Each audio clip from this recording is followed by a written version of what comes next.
This video is going to cover how to simplify square roots. A lot of these questions in the homework, if you take the square root of the number in the calculator, it gives you this weird rounded off decimal. We don't want a rounded decimal though, we want an exact answer. So starting with part A, they want us to find the square root of 50. So to begin, if I did the square root of 50 in my calculator, it's going to be this weird long decimal. So then we ask ourselves, okay, maybe we can kick out part of the number 50 in front of the root. To figure out if we can or cannot, you're going to draw a prime factor tree first. So whatever number is under the square root symbol, 50 in this case, go ahead and do a factor tree for it. Now a factor tree, to begin, you ask yourself what besides the number 1 divides into 50. So pick any pair of numbers other than itself and 1 that when you multiply them together gives you back the 50. So you could choose 5 and 10, or you could choose 2 and 25. We got lots of options here. I'm going to go with 5 and 10. So 5 times 10. And you're not done with that branch of the tree until the branch ends with a prime number. Prime meaning only divisible by itself and 1. So 5 is prime, so I'm going to circle it, meaning, okay, that branch is done. I've ended the branch with a prime number. 10, however, is not prime because other numbers besides 1 divide into it, besides 1 in itself divide into it. So 10 can break down into 2 times 5. 2 is prime, only divisible by itself and 1, and 5 is prime. So you're done with your prime factor tree once every single branch ends with a prime circled number. Now you're going to rewrite the square root as multiplication of those prime numbers. So I'm going to go back over to A, bring down the big old square root symbol, and you're going to rewrite 50 as 2, I'm going to check them off as I go, 2 times 5 times 5. Notice I did not use the number 10 at all. We only use the prime circled numbers at the end of the branches. And if you're not sure if you've done it correctly, multiply those numbers back together. 2 times 5 would be 10 times 5, yep, that's 50. So after you've rewritten your number under the square root as multiplication of prime numbers, then you're going to be on the lookout for a matching pair. It almost feels like you're playing a card game. So if you have a matching pair of the same number, that's how you know if you can simplify that square root further or not. So in this case, I do have a matching pair of 5s. For every single matching pair of numbers, one of that number gets moved out to the front of the square root symbol. That's how you can apply the square root. So to show you what I mean, the square root of 5 times 5, when I apply the square root to those pair of 5s, I kick out one number 5. Why? Why does that little trick work? Because if you multiply 5 times 5 together, it's 25. So what I really just did here is I did the square root of 25, which equals 5. So whatever you can apply the square root to, that answer goes in front of the square root. So let's go ahead and rewrite this answer a little bit nicer. I'm going to erase my factor tree to create some more room. So we now have a 5 kicked out in front, meaning multiplied in front of the square root symbol, and the only number left stuck under the square root is the number 2. So the square root of 50 simplifies to 5 times the square root of 2. If you type in the square root of 50 into the calculator, and then you also type in 5 times the square root of 2, you're going to see that they both represent the same exact yucky decimal. The only thing here is we were able to simplify the square root of 50 a little bit because we were able to apply the square root symbol to part of the number. Let's go ahead and just verify that in the calculator to show you the decimal that comes out of that. So typing in the square root of 50, the square root symbol in the graphing calculator is located right here above the x squared button. Yours might be a different color, that's okay, mine's in blue. You're going to have to hit 2 buttons to get the square root symbol onto the main screen. We're going to hit the second button right here in the top left corner. As soon as I hit the second button, an arrow appears inside the blinking cursor. Then I hit x squared, and you're going to know if you've done it correctly because the square root should come right onto the main screen. Then I type in the 50, enter for equals, which is on the bottom right corner, and this is that horrible decimal that the square root of 50 actually represents. The calculator can only hold so many digits, so it does round at the very end. It's technically an irrational answer, a never-ending, non-repeating, yucky decimal. Our answer was 5 times the square root of 2, so let's type that in. So 5 times, you can just mush 5 together with the square root, and it's going to know in the calculator to multiply that, if you're using a graphing calculator anyway. So 5 times the square root, second, x squared, of 2, that was our answer. We just got enter for equals. And you see it's the same exact decimal. So that's at least a good sign that we've done this question correctly if we're getting the same answer at the end. Let's try a few more examples so we can get the pattern down. Same directions, we want to simplify the following. So if I look at question B, it asks us to simplify the square root of 75. Technically, you would ask yourself, okay, is the square root of 75 a weird decimal or is it a nice whole number answer? If you put that into the calculator, it is yet another yucky decimal. So we're going to do this longhand, the same algorithm we used in the last question. So your first step is to take the number under the square root symbol, it's 75 this time, and draw a prime factor tree. So pick any pair other than itself and 1 that when you multiply it together gives you back the 75. There's so many choices here. I'm going to go with 3 times 25. You're welcome to pick a different pair. You're going to get the same prime numbers. Either way, at the end is I'm going to get. So then the 3 branch is done because 3 is prime. It does not break down any further. 25 breaks down into 5 times 5 though.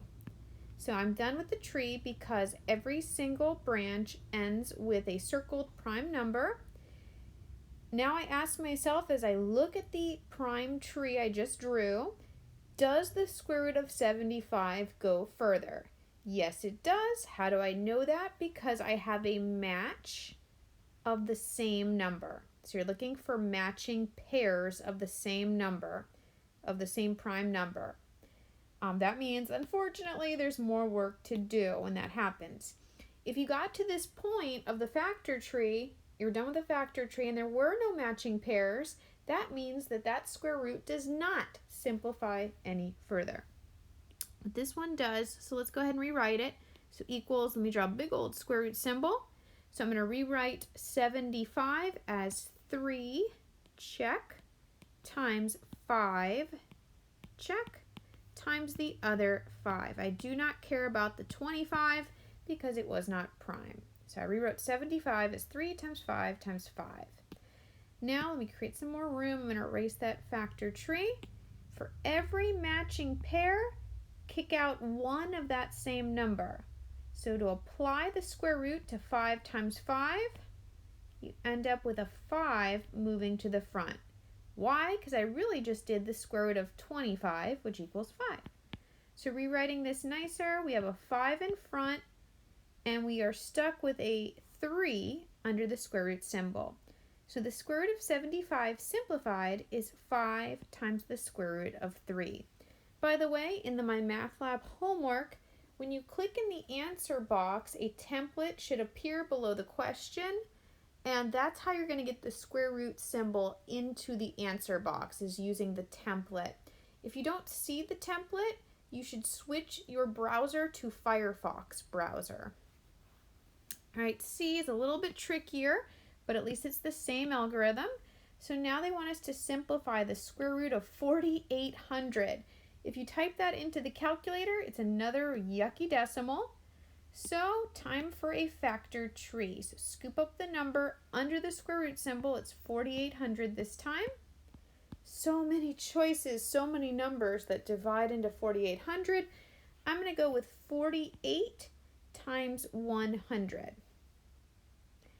And now both of these numbers, keep breaking them down further. 48 breaks down into 6 times 8. 6 breaks down into 2 times 3. 8 breaks down into 2 times 4. And the 4 breaks down into 2 times 2. 100, I'm going to break it down as 10 times 10. And then this 10 goes to 2 times 5. And this 10 over here also goes into 2 times 5. Remember, we only care about the prime numbers. So as you look at this completed prime factor tree, if you have any matching pairs of the same number, that means you can go further in simplifying the square root of 4,800. And we have a lot of matching pairs. We got lots of matching pairs of 2s and a matching pair of 5s I'm seeing. So this definitely will simplify further. I'm going to leave a lot of room in front of my square root symbol because I'm anticipating on kicking out a lot of numbers. And remember, we only care about the circled prime numbers. So we don't care about any of these other numbers. You can slash through them if you want. But let's start with the 2s. We got 1, 2, 3, 4, 5, 6 2s here.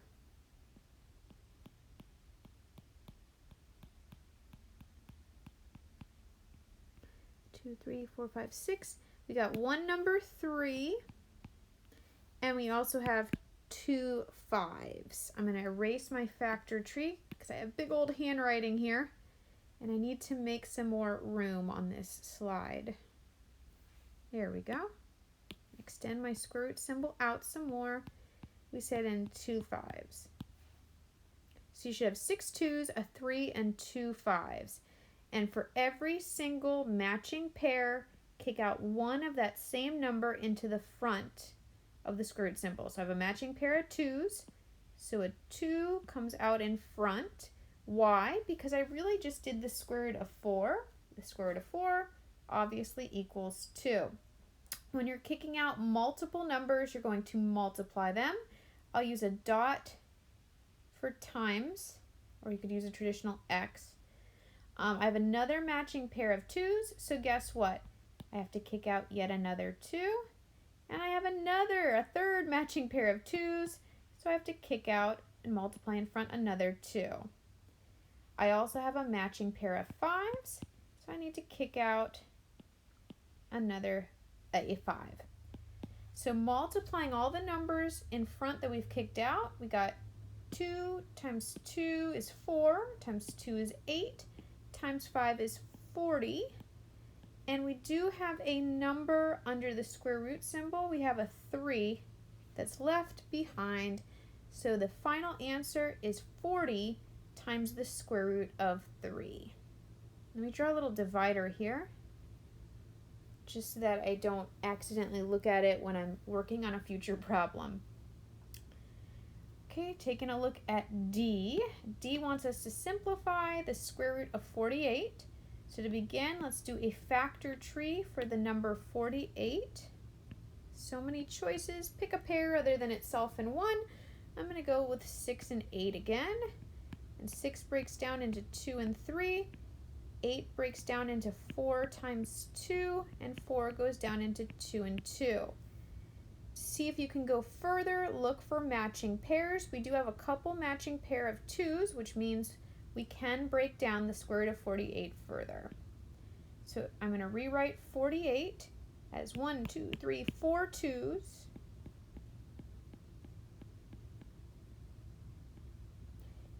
And a 3. I apologize for my messy handwriting here.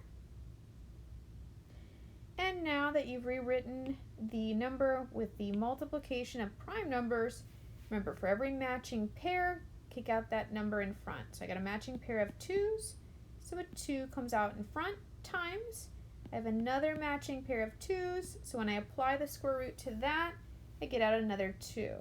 So I have 2 dot for times, 2 times 2 for 4 in front, and we do have a 3 left behind under the square root symbol. So 4 times the square root of 3 is the final answer for D. I'll draw a little divider again. Taking a look at question E, it says to find the square root of 100. So this is one where if you take the square root of 100, you can apply the square root to the entire number and just get 10 as the answer. In other words, the square root equals a nice whole number answer, not a decimal for a change. Because 100 is a perfect square of 10. Because when you do square root, you're asking yourself, what times itself gives me back the 100 that's under that root? So you might have a couple of questions like this. If you happen to notice, hey, this is the square root of a perfect square, go for it and go right to the final answer, which is 10. However, let's pretend that you didn't notice that it was a square root of a perfect square. That's okay. What's cool about our procedure that we described above is that you could still use that same procedure and still get the right answer even when you're doing the square root of a perfect square. So let me show you what I mean. So let's say that you tackle this question just like you tackled the other questions. So you scooped up the 100 that's under the square root symbol and you drew a factor tree and you said it was 4 times 25, and the 4 breaks down into 2 and 2, and the 25 breaks down into 5 and 5. And you do have matching pairs of the same number, so this does break down further. So you could rewrite 100 as 2 times 2 times 5 times 5. And I'll erase my factor tree for more room. And for every matching pair, you kick out one of that same number. So I have a matching pair of 2s, so a 2 comes to the front, times I have a matching pair of 5s, so a 5 comes to the front. You do the 2 times 5, you've kicked out front for 10, but here is where you would notice that you are going to get a whole number for a change. Nothing is left under the square root symbol. So it's the square root of error. So if nothing is left under the square root symbol, there's no number under the square root symbol, you don't have to write the square root symbol anymore because that means you've applied the square root to every number that was underneath it. So that's how you would still get the right answer of 10 if you did it using the same algorithm as above. And now finally, F wants us to do the square root of -4, a negative number. Now there's a problem here. If you typed in the square root of negative anything into your calculator, it's going to say error because that's not a real number answer. In your last algebra course, they probably would have had you rewrite it like this. They would have had you rewrite it as -1 times +4. And then that, you can look at it as square root of -1 times the square root of +4. And the square root of -1, they defined with a little cursive I, meaning it's an imaginary answer. It does not exist in the real number plane. That's why it says error if you type that into your calculator. And then the square root of 4, what times itself is 4, is obviously 2. So you get I times 2, or 2I. So the imaginary number 2, 2I, in your last algebra course. In this course, college algebra, I have some good news. They don't care about imaginary numbers at all for the duration of this course.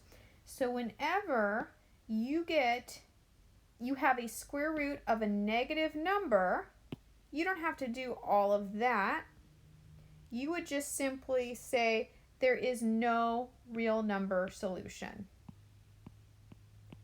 And you would select that from a multiple choice option. in the homework. No real, I'm going to abbreviate number with a hashtag. There's no real number solution. So sorry, if you're not a real number, we don't care about you in this course. If you do take pre-calculus, you will be back to caring about the imaginary numbers in that course. But here, just simply no real number solution if they ask you to find the square root of a negative number, because nothing times itself would ever give back a negative number. I wanted to do just one more example here. So let's say they wanted you to simplify the square root of 6. That number, if you put it into the calculator, is a weird decimal. So if you draw a factor tree for 6, 6 is of course 2 times 3, notice there is no matching pair of prime numbers. When there is no matching pair of the same number, that means that the square root cannot be simplified any further. So square root of 6 is already simplified. You cannot simplify it any further. Cannot be simplified. I also want to mention that you look for matching pairs when you're finding the square root, when you're simplifying a square root. What if later in the semester it asks you to simplify the cubed root of something? So let's say the cubed root of 8. It kind of looks like a square root symbol, but you have a little 3 in the crevice, the little index part. So when that happens, you can still draw the prime factor tree, but instead of looking for a matching pair, you'd look for a matching triplet, or a triple, a matching triple. So if I rewrite 8, it's 2 times 4, and 4 is 2 times 2, and I do have a matching triple of 2's, because I can rewrite 8 as 2 times 2 times 2. So when you have a matching triple, that's when you can apply a cube root. And you kick out one of that number in front. So I end up with a 2 in front. There's nothing left under the cube root symbol, so I don't have to keep drawing it. So the cubed root of 8 is 2. In other words, what times itself 3 times gives you back 8 would be 2.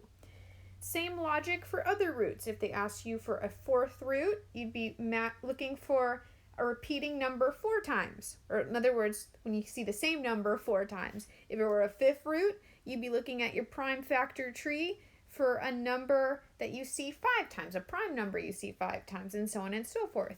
So my point here is when you're simplifying any type of root, the first step always can be to draw that prime factor tree.